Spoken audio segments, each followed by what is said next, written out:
Today we're looking at True Detective magazine. This is the December issue from 1979. Looks like they upped the price from the last time I did one of these. This one is 75 cents. As usual, we have a front cover with a very sensational headline. And the sub-story here, we have Florida detective concluded the swinger was an easy setup for murder. Of course, we have the quite interesting, to say the least, imagery in the photography for the cover. We got a police officer who looks like he's just picked up his costume here from the strippers. And the woman in just like a very strange pose. And let's see what we got on the back. Of course, Camel Lights. Discover Camel Lights. Satisfaction. We got a guy blending in with the... Oh, I can't even remember what that's called in Egypt. It's not the Sphinx, or maybe it is. It's the Sphinx, and the guy's really blending in with his choice of clothing here. Anyways, let's open her up and see what we're looking at. Yeah, another one. This guy's also blending in with his background. For Winston, man, you don't see smoking around much anymore. I mean, vape's a thing, but you don't see people smoking like hardly anywhere anymore. And of course, an ad for the trade. Here we go. Be a locksmith. Okay, table of contents. True Detective, authentic magazine of crime detection. This is their 56th year of publication, apparently. Volume 112, number 3, December 1979. The specials, mass slaughter in the wealthy New York suburb.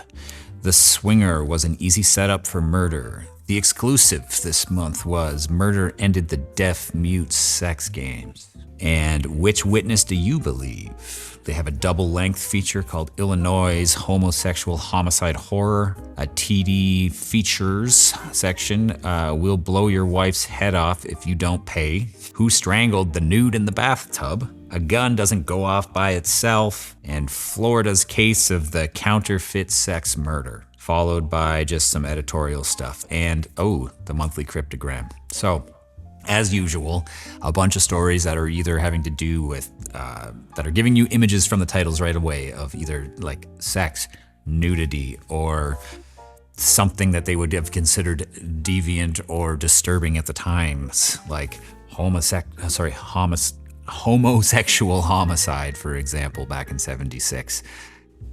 Another theme that I've noticed a lot in these magazines is this idea of being your own boss. Like almost all of the ads, whether it's a trade or whether it's whatever, it's always about being your own boss. What does that say? What do you think that means? I'm going to think about that as I go through this, and I'd love to hear what you think that kind of means about who they think their target audience is for this magazine, okay?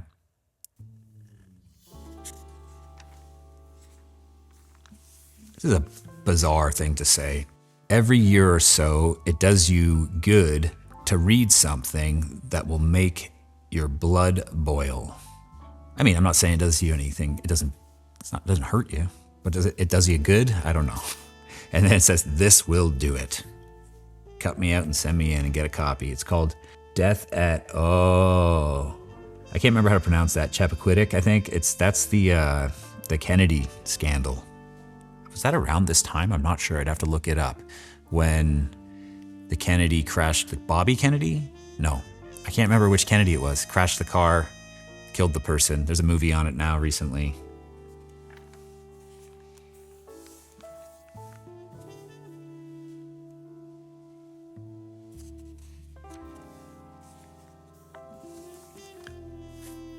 Oh, the fastest growing church in the world. It's quite safe to say that all the organized religious sects on the current scene, one church in particular stands above all in its unique approach to religion. The Universal Life Church is the only organized church in the world with no traditional religious doctrine. Universal Life Church. We should look that up and see if it's still growing fast or if it even exists. It does? Cameraman Eric said that it does still exist. Never heard of it.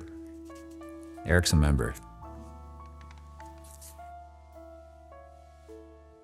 Be a law officer. See, now that one to me makes sense. You're buying True Detective magazine. You think you're like, oh, I can solve these crimes. I can read about how they're solving crimes. Makes sense that maybe some of those people who are interested in that might want to look into becoming a law officer themselves, right? That makes sense to me. Oh, look at this. If you sign up for this law enforcement thing, they're going to send you a kit. It was big on kits back in the 70s, I think, sending you a kit. This one has a fingerprinting field kit and an evidence collection kit included. It sounds like something you get when you're 12 years old. It's like, this one comes with a evidence collection kit and x-ray goggles.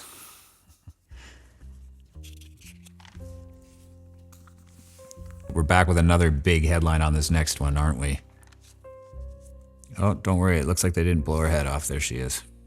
Are these real photos or are these just like reenactments? I think they're real pictures. It's just, they're pretty. Look at this cop with the gun right in the guys. That looks so 70s to me. Like they would, you know, in old movies, how they'd always hold guns like this too for some reason? Like at the hip, pointed out straight like this with their arms straight. Stick them up. The cops are always walking around like this. Never like this. Always just like this. It's weird. He's doing that kind of here. I wonder why. Oh, scandal. Here we go. Oh, wait. This is Gacy. This is John Wayne Gacy. The macabre tally is now 33 bodies of young men uncovered in Illinois. Illinois' homosexual homicide horror. Is this before... When is this magazine? This is December 1979. I have to refresh my memory, but the fact that they're not...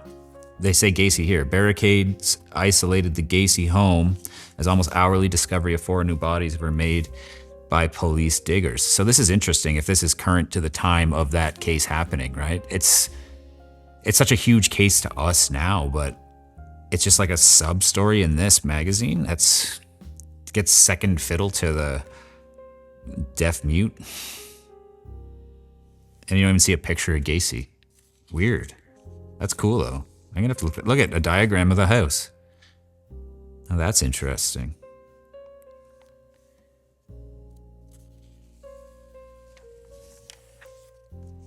There he is.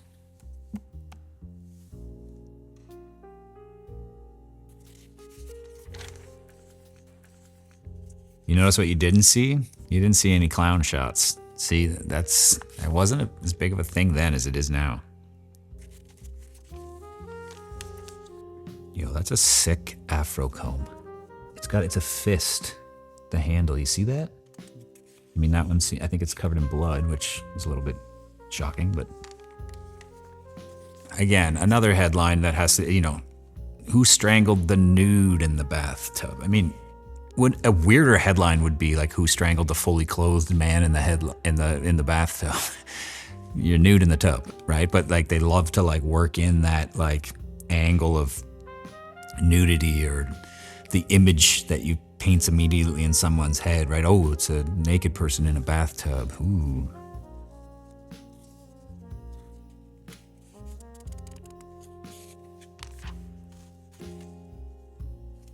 I like those running shoes. Here we are, the reader write-in section again. Back talk. Oh. The ultimate truth machine. We've got I think a lie detector test here, folks.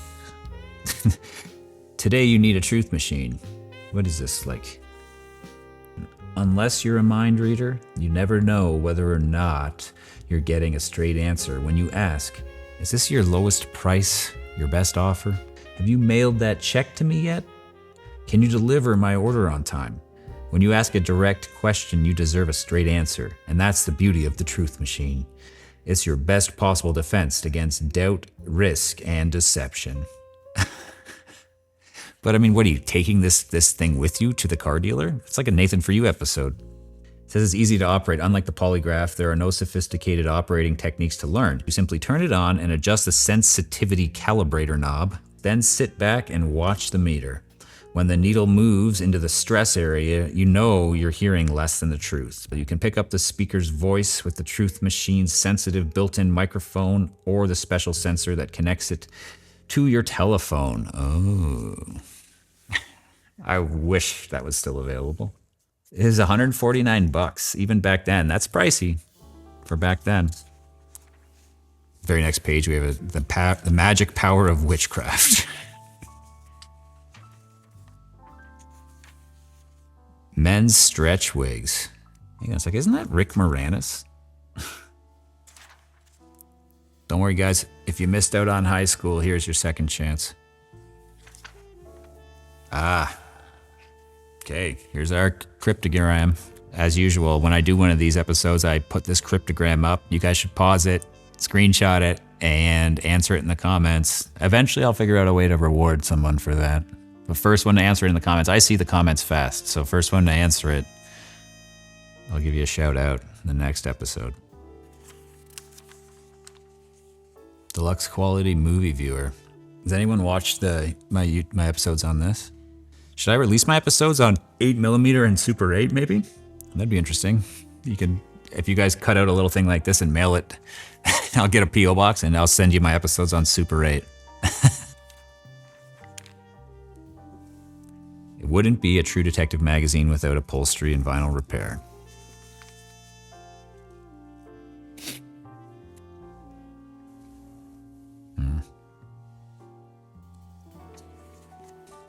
And again, with illustrated sex guides. They're all about these illustrated. This one's an illustrated encyclopedia of sex. It's like if you've seen the show The Deuce, this is like current with that show, really, like the late 70s. And like they had those peep shows and then things like that where you would go in Times Square and pick up little tapes of people and stuff, or video reels and stuff like that, or film reels, I guess. Oh, there's that fucking cryptogram answer again.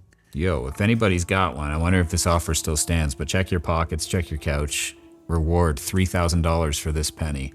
We'll pay you $3,000 for a 1943 copper penny. With inflation, I bet you that's a lot. Physique flattery. What are you flattering here, huh?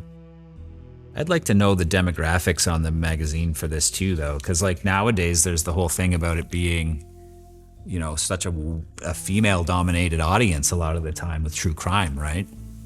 I wonder if this magazine was purchased and read by a lot of women. It's interesting because a lot of it seems to be folk targeted women as victims, right? Obviously, in like kind of provocative ways and things like that, which seems like it's targeted at men, but who knows? And we're back to our camels. So that is the True Detective Murder Ended the Deaf Mute Sex Games issue from December 1979. I'm enjoying doing these. I have a few more magazines that I'd like to get through over the next few weeks as well, so hang around. Hope you enjoyed this episode, and I'll see you in the next one.